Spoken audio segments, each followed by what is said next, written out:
Today we try some of the biggest food items in New York. First, we got a classic chicken Parmesan pizza from a place called Quality Italian. Break the seal. Ooh. Damn. Oh, shit. Very clever, bro. Very clever. So, by the way, it's good. But when I bit into this, I was wondering where the chicken was because this is a chicken Parmesan pizza. They actually made the base of the pizza chicken. And I just found out it's 7 ounces of chicken topped with mozzarella, pecorino cheese, and Parmesan cheese, and also marinara sauce. And the top is garnished with basil. This is very, very unique. And I want to say the chicken is panko crusted too. And it is for sure seasoned to God's. Tender, smooth, not overcooked, juicy, not dry, not too thick. The perfect quality of chicken for this pizza, man. For those who like a thin crusted pizza, this is definitely for you because this really doesn't really have a crust. It's just really thin on the edges. The edges are crispy. For those who like their cheese a little brown, this is for you too. I mean, they brown this cheese perfectly for your ass.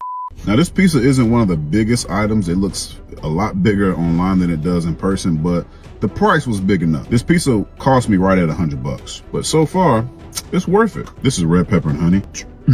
Ooh, Jesus Christ, this is something else. If you come here, this gonna type that ass, bro.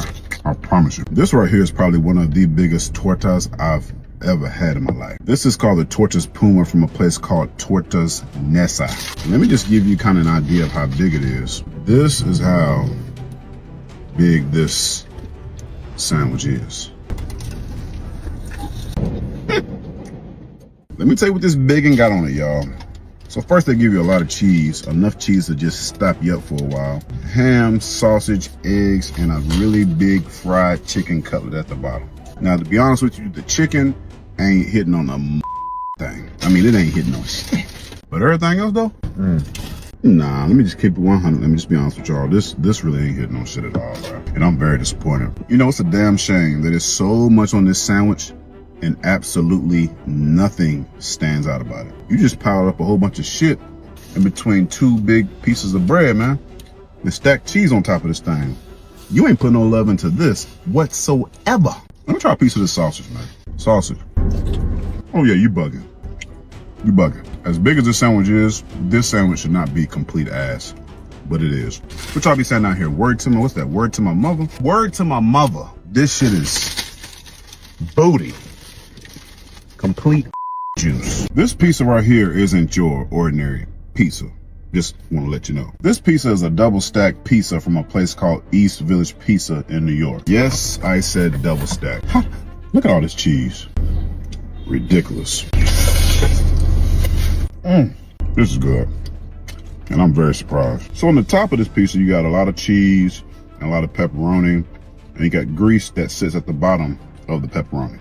Now, if you get this, I suggest you let it sit out for a while or let it cool down for a while because it's extremely hot and the grease is just absolutely everywhere. That's what's on the top. On the inside of this, you can choose between cheese, I think pepperoni, baked ziti, and a lot of other shit. I got baked ziti, which if you pull the crust back, it's just filled with baked ziti and cheese. Now, when I first seen this pizza online, I just knew I wasn't gonna like it. I thought it was gonna be a bunch of bullshit. But I gotta tell you, it's not a bad idea. Now that I think about it, I thought it was gonna be a bad idea because I couldn't imagine anything under the crust other than cheese. It's basically a pizza on top of a pizza, and you can really taste both of the toppings, from the pepperoni, the cheese, and the baked ziti. Hey, no lie, if you cut this in squares, which I wouldn't recommend it because it's really cheesy, but if you cut it in squares, if you decide to do that, you could probably feed a whole city with this because it's very thick and very filling and cheesy. And once again, it's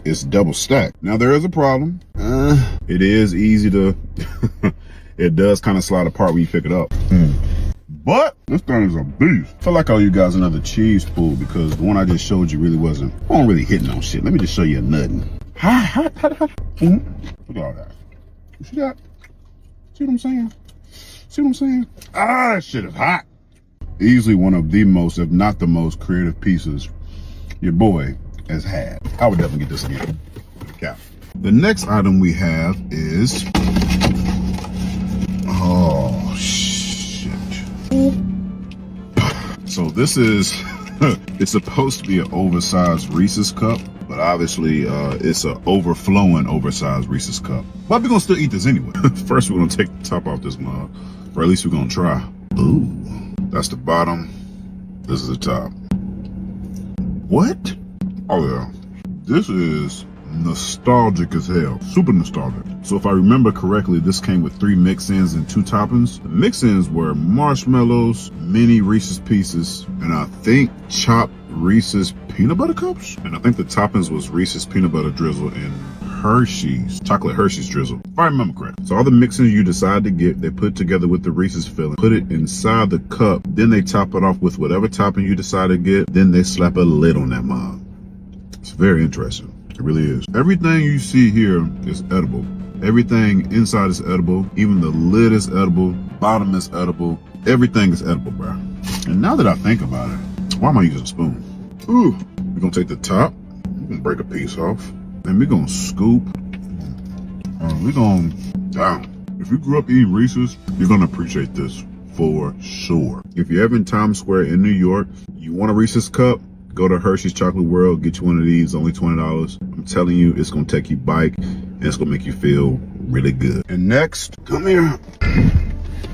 And lastly, we have bacon, egg, and cheese. This bagel is 10 pounds, by the way. Man, this is insane. This is really good. So in order to get this, you have to call 48 hours in advance because they have to proof the bread. And I gotta tell you, if you're looking to feed a family of, I'm gonna go ahead and say a family of 50, this gonna do that with ease. Now I asked the guy to tell me how many eggs, bacon, and cheese was in between this bagel. He refused to tell me out of fear for his job. Now I'm not sure what the fuck y'all got going on back there, but I would have liked to know how many eggs, bacon, and cheese is inside the bagel that I paid for. You understand what I'm saying? But I did some research and I found it out for you. We got 108 eggs approximately, 30 slices of cheese, and 2 pounds of bacon in this mug. They give you a bunch of forks. They cut it in about, I don't know, 15 to 20 slices. That way it's easy to pull apart. Now when I picked this up and set it in my car, the whole car smelled like garlic, onions, and fresh bread, man. They must have just took this out the oven right before I came. They did an amazing job with this. They also serve this on a big piece of white cardboard because it's so damn heavy. If you go in there by yourself, you may need 2 people to run this out. This thing, they say it's 10 pounds. I really do believe it's a little bit more than 10 pounds. This was heavy handed out by myself, so I know you guys may have a problem. Ultimately, I'm at a loss for words, and this is the first time where bigger is definitely better. If you guys are in New York, definitely check this out for sure.